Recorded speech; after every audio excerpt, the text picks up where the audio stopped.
Mapenzi ya Gabu na Rita. Katika kijiji cha Mlimani, palikuwa na kijana mmoja mwenye ndoto kubwa. Jina lake Gabusela. Alikuwa fundi stadi wa mbao, mnyenyekevu, lakini mwenye moyo mkubwa wa upendo. Siku moja alipokuwa sokoni akinunua mbao, macho yake yalikutana na ya binti mrembo ajulikanaye kama Rita.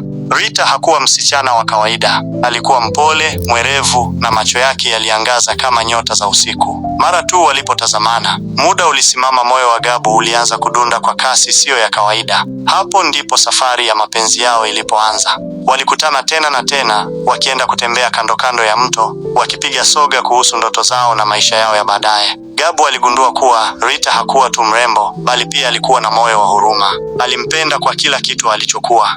Lakini si kila mtu alipendezwa na mapenzi yao. Kulikuwa na kijana tajiri mjini, Daudi, ambaye pia alimtaka Rita. Alijaribu kila njia kumshawishi Rita, lakini moyo wa msichana huyo ulikuwa tayari umeshikiliwa na Gabu. Daudi alikasirika na kuanza kueneza maneno ya uongo kuhusu Gabu kuwa ni mlaghai. Hali hii ilileta mtafaruku kati ya familia ya Rita, waliomkataza kuonana na Gabu. Lakini upendo wa kweli hauwezi kuzimwa kwa maneno ya uongo. Gabu hakukata tamaa. Alikwenda kwa wazazi wa Rita akiwa na moyo wa wazi, akiwaonyesha juhudi zake, heshima yake na nia yake ya dhati. Alieleza kwa unyenyekevu jinsi alivyompenda Rita, si kwa uzuri wake tu, bali kwa moyo wake. Hatimaye, baada ya majaribu mengi na machozi, familia ya Rita ilielewa. Waliona mapenzi ya kweli si pesa wala cheo, ni moyo wa mtu. Gabu na Rita waliruhusiwa kuwa pamoja, na harusi yao ikawa ya kipekee, iliyohudhuriwa na watu wote wa kijiji. Leo hii Gabu na Rita wanaishi kwa furaha, wakifundisha wengine kuwa mapenzi ya kweli huvumilia yote, huzaliwa kwa uaminifu, hudumu kwa heshima na hukomaa kwa uvumilivu.